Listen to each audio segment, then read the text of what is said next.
Hi friends, welcome to Pendems kitchen. ఈరోజు వీడియోలో ఒక్క ఉల్లిపాయ 2 వెల్లుల్లిపాయలతో పచ్చడి ఎలా చేసుకోవాలో చూపిస్తాను. ఇంట్లో కూరగాయలు ఏమీ లేనప్పుడు ఈ పచ్చడిని ఒక్కసారి చేసి చూడండి, భలే టేస్టీగా ఉంటుంది. వేడి వేడి అన్నంలో అయినా, లేదంటే ఇడ్లీ, దోశ, చపాతీ, వడ, పూరీ లాంటి వాటిల్లో కూడా అద్భుతంగా ఉంటుంది. తప్పకుండా ట్రై చేయండి. ఇక ఈ పచ్చడిని ఎలా ప్రిపేర్ చేసుకోవాలో ఈ వీడియోలోకి వెళ్ళి చూసేయండి. ఈ పచ్చడిని ప్రిపేర్ చేసుకోవడానికి ముందుగా ఒక చిన్న గిన్నెని తీసుకొని అందులోకి ఒక చిన్న నిమ్మకాయ సైజ్ అంతా చింతపండును వేసుకొని ఈ చింతపండులో నీళ్లు పోసుకొని ఒకసారి శుభ్రంగా కడిగేసి ఈ నీళ్ళని తీసేసి ఇందులోకి వేడి వేడి నీళ్ళని ఒక పావు కప్పు వరకు వేసుకోండి. ఇలా వేడి వేడి నీళ్ళు వేయడం వలన మనకి చింతపండు తొందరగా నానిపోతుంది అన్నమాట. తర్వాత స్టవ్ ఆన్ చేసి కడాయి పెట్టుకొని ఇందులోకి 2 టీ స్పూన్ల దాకా నూనెను వేసుకున్నాను. ఈ నూనె కాస్త వేడైన తర్వాత ఒక 3 టీ స్పూన్ల వరకు మినపగుళ్ళు వేసుకోండి.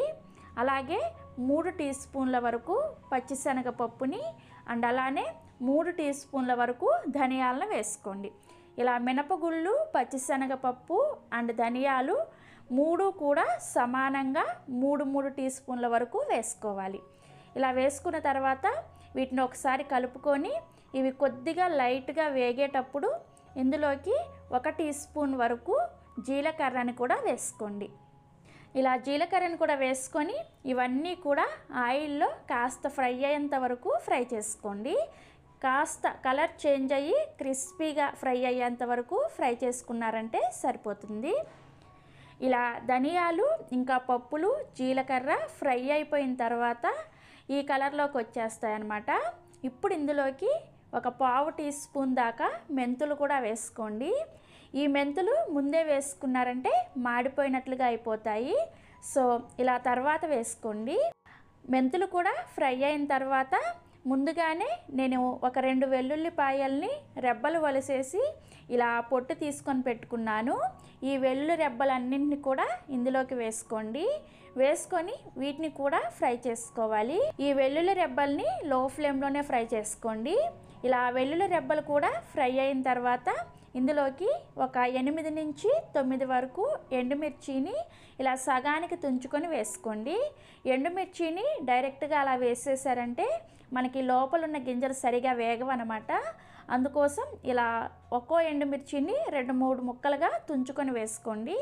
అప్పుడు మనకి ఎండుమిర్చి లోపల గింజలు కూడా వేగి మనం చేసుకోబోయే పచ్చడి అనేది చాలా చాలా టేస్టీగా ఉంటుంది. సో ఎండుమిర్చిని కూడా వేసుకొని వీటిని కూడా కొద్దిగా ఫ్రై చేసుకోవాలి. మీరు వాడే ఎండుమిర్చి అనేవి కొద్దిగా కారం తక్కువగా ఉంటే ఇంకా 4-5 ఎండుమిర్చిని ఎక్కువగా కూడా వేసుకోవచ్చు. ఇలా ఎండుమిర్చి, వెల్లుల్లి రెబ్బలు అన్నీ ఫ్రై అయిన తర్వాత ఇందులోకి ఫైనల్గా కాస్త కరివేపాకును కూడా వేసి ఈ కరివేపాకు కూడా కాస్త ఫ్రై అయ్యేంత వరకు ఫ్రై చేసుకోండి.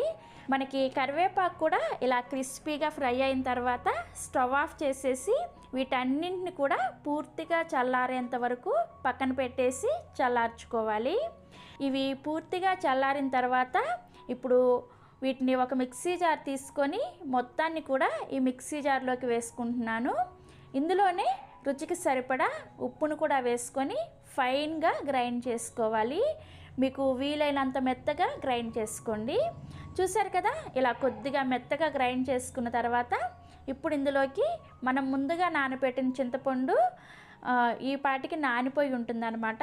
ఆ చింతపండును కూడా మనం నానబెట్టుకున్న నీళ్ళతో సహా ఇందులోకి వేసుకొని ఇప్పుడు ఒకసారి స్పూన్తో కలుపుకున్న తర్వాత మళ్ళీ మూత పెట్టేసి దీన్ని బాగా మెత్తగా పేస్ట్ లాగా గ్రైండ్ చేసుకోవాలి.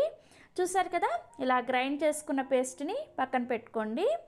నెక్స్ట్ స్టవ్ ఆన్ చేసి కడాయి పెట్టుకొని ఇందులోకి ఒక 2 స్పూన్ల దాకా ఆయిల్ వేసుకున్నాను.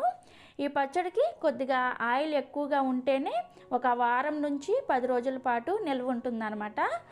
నూనె కాస్త వేడయ్యాక ఇందులోకి 1/2 టీ స్పూన్ చొప్పున ఆవాలు, మినప్పప్పు, పచ్చిశనగపప్పు అలాగే జీలకర్రని వేసుకోండి.